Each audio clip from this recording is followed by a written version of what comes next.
శివాయ విష్ణురూపాయ శివరూపాయ విష్ణవే శివస్య హృదయం విష్ణుం విష్ణోస్య హృదయం శివః. శివకేశవులకు భేదం లేదు. విష్ణువెప్పుడూ శివనామస్మరణలో ఉంటాట, శివయ్య విష్ణు ధ్యానంలో ఉంటాట.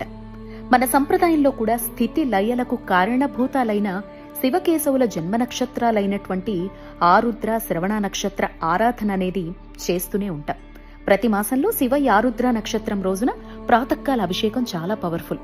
అలాగే శ్రవణ నక్షత్రం రోజున విష్ణు ఆరాధన, విష్ణు ఆలయ సందర్శన, అర్చన, సహస్రనామ పారాయణ అత్యంత ఫలితాన్నిస్తుంది.